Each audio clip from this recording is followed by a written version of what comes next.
영상을 보는 것보다 독서가 좋다는 얘기 어디선가 들어보셨죠? 그런데 정작 당연한 얘기만 하고 그래서 독서가 왜 특별히 더 좋은지는 이해가 되지 않는 내용들 너무 많지 않았나요? 누구든지 쉽게 말할 수 있는 이유들 말고요. 오늘은 딱 5분만 집중해서 들어보시면 요즘 독서가 왜 중요한지 알게 되실 거예요. 제가 책을 많이 못 읽던 시절이 있었거든요. 근데 1년에 100권 정도 읽고 나니까 진짜 달라진 게 있더라고요. 뭐냐면요. 바로 아침이에요. 예전엔 아침이 늘 전쟁이었어요. 눈 뜨면 애들 챙기느라 정신없고 나를 위한 시간은 하나도 없었죠. 근데 지금은 달라졌어요. 책을 읽고 스케줄도 체크하고 커피도 한잔하면서 하루를 시작해요. 웃긴 건 뭔지 아세요? 예전엔 아무것도 안 했는데 늘 바빴어요. 그런데 지금은 이것저것 다 하는데도 오히려 여유가 있어요. 참 신기하죠? 그래서 제가 곰곰이 생각했어요. 도대체 뭐가 달라진 걸까? 처음엔 그냥 애들이 좀 커서 그런 줄 알았어요. 아니면 제가 엄마로서 조금 성숙해져서 그런가? 그런 생각도 했고요. 근데 결정적인 건 따로 있었어요. 바로 다른 엄마들이랑 책을 같이 읽고 나눈 경험이었어요. 제가 1년 동안 책 모임을 4분의 엄마들과 정기적으로 했거든요. 그때 정말 많은 위로가 됐어요.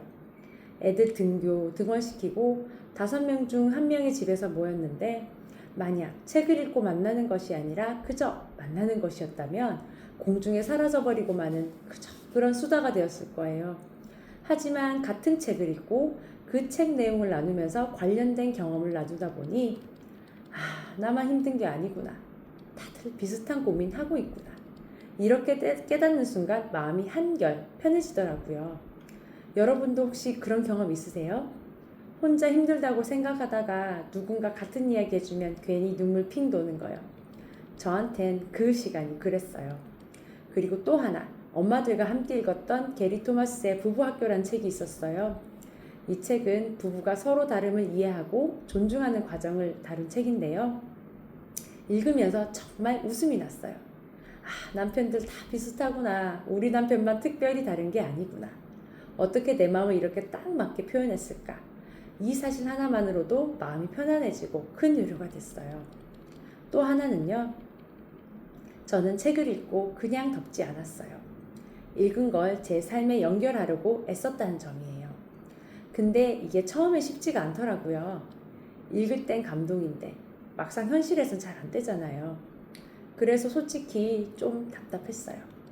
그러다가 생존 독서라는 걸 찾게 됐어요. 그곳에서 원페이지 독서 매핑 클래스를 듣게 됐는데 이거 정말 제게 큰 전환점이었어요. 책을 그냥 읽고 끝나는 게 아니라 내 상황에 맞게 정리하고 행동으로 옮길 수 있게 도와주는 거예요. 그 선생님 수업 중에 함께 읽었던 책 중에 One Thing이라는 책이 있었어요. 굉장히 유명한 책이죠. 그런데 그 책을 읽기 전에 내 삶은 항상 복잡한 것 같은데 이 책 읽고 나면 한 가지 일에 집중할 수 있을까? 하루에 한 가지만 집중해서 해내자 라는 말을 맨 앞에 쓰고 읽었어요. 그리고 하루 중 가장 중요한 일을 정하고 내가 가장 에너지를 집중할 수 있는 오전 시간에 배치했어요. 그랬더니 놀랍게도 쳇바퀴 같은 일상이라고 생각했는데 한 가지씩 미션이 완성되는 느낌을 주기 시작했어요. 저는 이 깨달음을 놓치지 않고 아이와의 자기 전 독서 시간을 딱 한 가지 질문을 던지면서 하기 시작했고 아이와의 독서 시간의 질도 굉장히 높아졌어요. 읽기만 하면 사라지노.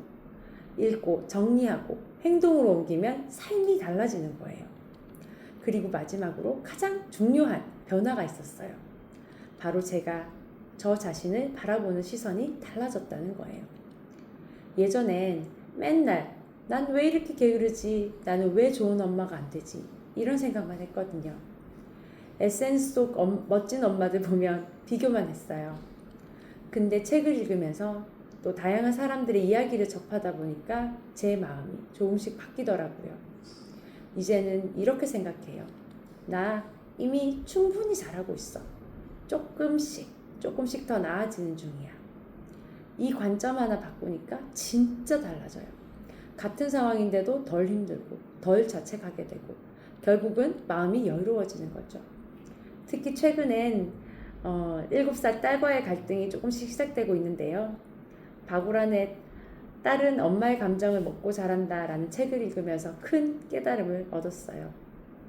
아이는 엄마의 감정을 고스란히 느끼면서 성장한다는 내용인데요. 그걸 읽으면서 알게 됐죠.